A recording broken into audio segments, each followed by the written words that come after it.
get that chance.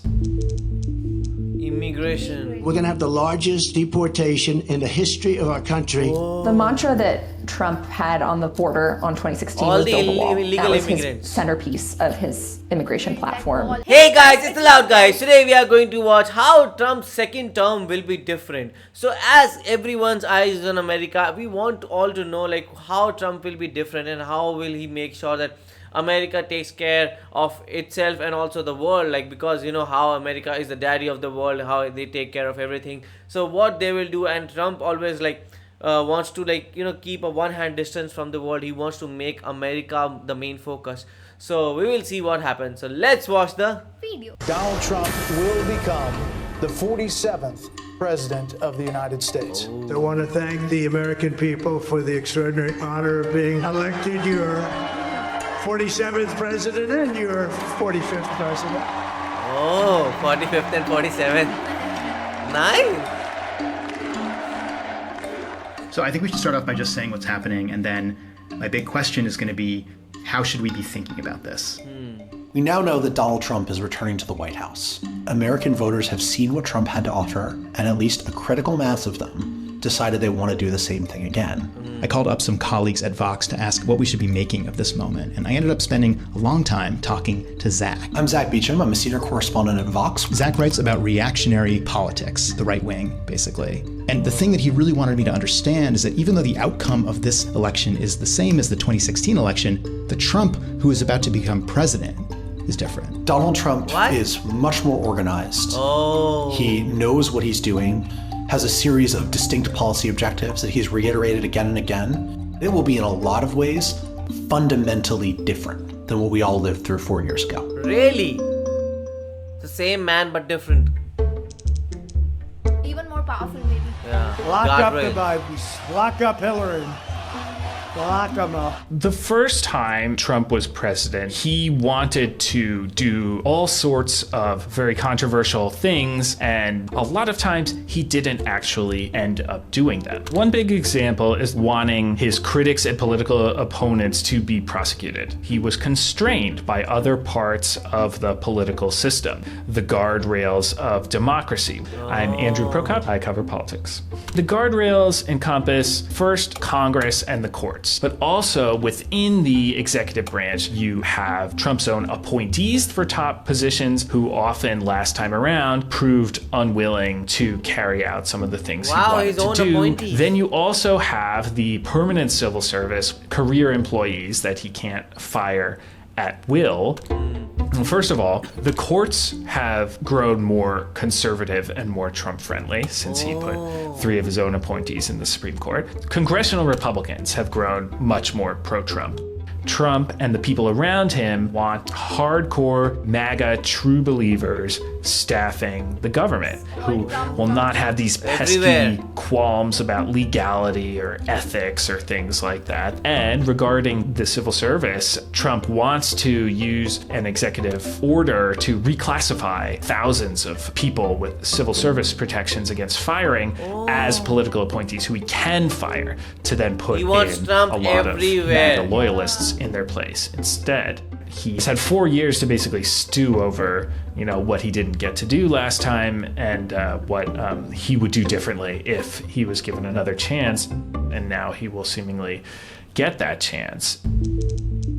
Immigration. We're going to have the largest deportation in the history of our country. The mantra that Trump had on the border on 2016 All was the build the wall. illegal That was his immigrants. centerpiece of his immigration platform. That sort of changed over the course of his presidency, and increasingly he wanted to turn his attention not to the border, but to the interior of the US, the undocumented population here. I'm Nicole Norea, and I cover politics and immigration for Vox. Under Biden, there were record levels of people arriving on the border. We've seen those numbers come down significantly in 2024, but when Americans are polled, large portions of them say that they want mass deportations. They might be thinking about people being support deported him a lot. immediately after they arrive on the border. But that's not what Trump's contemplating. He's trying to go into communities across the US, and we're talking about people who have lived here, you know, for years and decades. That would sort of So he will involve throw them out. huge investments in law enforcement. That's and a also big the thing. cooperation of local law enforcement agencies, which I'm not sure we would see necessarily in democratic states, but let's say in states like Texas and Florida, certainly you might find law enforcement willing to cooperate with federal immigration authorities there. Immunity. A landmark decision in American history as it relates to presidential power. When Trump initially took office, the median vote on the Supreme Court was a moderate conservative, someone who would draw the line somewhere. Then Trump appointed a third of the United States Supreme Court. I'm Ian Millhiser. I cover the Supreme Court at Vox. So Trump one-sided. v. United States is the decision that came down last July concerning Special Prosecutor Jack Smith's indictment of Trump for trying to steal the 2020 presidential election. Trump made this really outlandish argument that he could not be charged with the crime for any official acts he committed while president. Pretty much everyone thought that that argument was silly and ridiculous, and there was no chance that the court would ever adopt it. And then all 6 of the Republican justices adopted it. What that decision He's said, getting a it said favor. that Donald Trump is immune from criminal prosecution for crimes that he commits using the official powers of office. Trump is allowed to give any order he wants to the Department of Justice. The basic matter is just that That's so anything much he power. does can potentially be beyond the scope of the criminal justice process. Gaza. This is very important. Yeah. More than 40,000 Palestinians killed since the October 7th Hamas massacre. Right now, the situation on the ground in Gaza is an extraordinary humanitarian crisis and a moral stain on the United States for enabling so much of this to happen. Yeah. But it can always get worse. Trump has a Can get blank worse? check approach to Israel. He and his advisors don't believe in any of the even feeble restraints that the Biden administration had put on Israeli conduct. There are factions inside the Israeli government that have different visions of how to conduct the war. The extreme right on Netanyahu's flank, people like Bezalel Smotrich and Itamar Ben-Gvir, believe that Trump will let them do what they want. What? Based on what he said, what his advisors say, and what his political coalition at home wants. Are you on board with the way the IDF is taking the fight to in Gaza? You've got to finish the problem. These people have a maximalist vision of what they want the war to be. Actually seizing and taking Gaza for Israel and returning to settlement, right, to rebuilding Israeli outposts, moving Israeli Jewish citizens in to make sure that its control over the area never slips. That would mean not just temporary eviction of Gazans from their homes and their cities, which would be bad enough. It would mean creating a massive permanent refugee population. Outside of Gaza, in the West Bank, we can only imagine. Previous American position has been you shall not under any circumstances annex parts of the West Bank. It would be Israel declaring, in essence, its willingness to rule over the Palestinians in perpetuity. What I do know for sure is that a Trump administration would do nothing to punish them for it. That's crazy. Triple dots? Okay. Let's make this quick. I'm Adam. I produced this video. I think it is fair to say this is a historic moment. And one thing it shows is that we truly do not know what the future holds. In these next 4 years, journalism is going to be important. Things will be confusing. It will sometimes be a struggle to know exactly what you should be paying attention to. We would like to be a place that you come to have your biggest questions answered, whether on our YouTube channel, our podcasts, our newsletters, our website. Our reporters, like the ones that you have seen in this video, their job is to point you to what actually matters. If you believe in that mission, the best way you can support it is by becoming a Vox member. It supports all the work that we do at Vox, and honestly, it'll also probably just help us do more videos like this that are hopefully bringing you crucial information right when it is most valuable. You can do that at vox.com/memberships. Thanks. Abortion. Trump declared he would veto a national abortion ban if he's reelected. Trump winning Abortion the ban. presidency is not good for abortion rights. I mean, he's been out there claiming that he's the father of IVF, that he's going to be great for women's rights, but he surrounds himself with lots of people who absolutely, do not have that as their goal. I'm Rachel Cohen. I cover social policy at Vox, and I've been really focused on abortion rights for the last 2.5 years since Roe was overturned. Something that has been confusing for voters is that I don't think we're going to see a federal ban coming out of Congress. The biggest way that Trump could, I think, use his executive power to restrict abortion rights is to push for the enforcement of the Comstock Act on the federal level. The Comstock Act was this law passed in 1873, and among other things, it banned mailing anything associated with abortion. When the Supreme Court legalized abortion nationwide, the Comstock Act was rendered moot. It didn't matter anymore. But Congress never actually repealed it. Now that Roe has been overturned, you have a bunch of conservatives, including J.D. Vance, who are saying now is the time actually to enforce this zombie law that's been on the books for decades that people forgot about, and we should ban anything associated with abortion from being sent in the mail. So that could include not only abortion pills, which are used in the majority of abortions in the US, but it could also mean any medical equipment associated with, surgical abortion, like dilators or speculums. That would effectively mean a nationwide ban on abortion.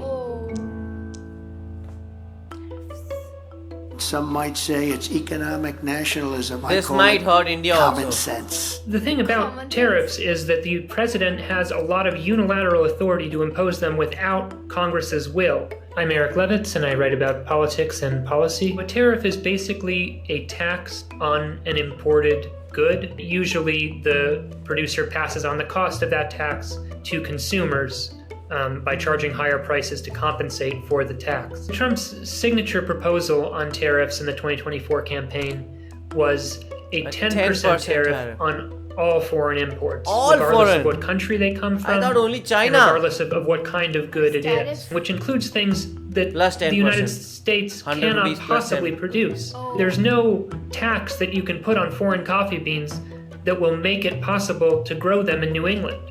The general consensus from economists is that this is going to significantly increase prices for Americans, as well as actually potentially undermining American manufacturing. I think that in general, voters tend to be sympathetic to any protectionist trade policy, but I think that in practice, as we've seen in the Biden years, voters are very sensitive to increases in consumer prices. On the other hand, though, this is something that Trump really genuinely seems to believe and hold as a core economic principle, really since the late 1980s. We let Japan come in and dump everything right into our markets and everything. It's not free trade. Put a 25% tax on products that come into the United States. So that means that Trump plausibly could enact this tariff even if a majority of Republicans in Congress do not want him to. Government. It's time to put the divisions of the past 4 years behind us. It's time to unite. And we're going to try, we have to try. In any democratic system of government, you need nonpartisan civil servants whose job it is to follow and implement the law. A lot of that stuff is technical, from National Parks Administration to the way the Defense Department is run, to the way that we protect and store our nuclear weapons. Trump doesn't like this. Neutral rules of governance obstruct his ability to govern like a kind of machine politician who uses government as a tool of rewarding his friends and punishing his enemies. That's why he hates what he calls the deep state. Demolish the deep state. Obliterate the deep state. Dismantle the deep state. We could be in a world where very swiftly, because there are no legislative guardrails against this, what if the IRS is now a fully political agency and audits start coming in along political lines? Businesses or media organizations that are critical of Trump start being harassed using the tax code as a means of punishing them. Think about everything that you rely on government to do. And now imagine those tasks being bent towards political ends. Donald Trump is going to be the next president of the United States again. And this time around, we'll make the first time look like child's play. This is a very scary video because he's saying that all these reporters were saying like how Donald Trump could just put all the powers near to him. But we have seen that America is a very, functioning democracy, and we have seen there are a lot of places where they can challenge the power, and always the power has been challenged. It's not like it's a very weak democracy and everything could fall off. But what concerns that they are raising are very, very serious. And also like the abortion law also, I think so in America, that is a very big thing. How they don't want to allow women to abort, I think so, after 3-4 months, something like that. Oh, like that. I mean, as we all know that America is a superpower and the whole world is like connected to it, and I am hoping that Trump make the good decisions because he is very rapid. As we know, he's very rapid in his decisions, and also his laws. I mean, people are hoping that he could make country better and better, but as these reporters were saying that he's gonna increase the tax and all this stuff, I think that might create the problem, and because the whole world is connected to the USA, we might also suffer some things. Actually, so we will see what happens, because the 10% tariffs are something, because India also exports a lot of things like pharma and a lot of things to USA. So what will happen to those things? So what do you guys think about it? Do let us know in the comment section below. So do like, share and subscribe. Bye.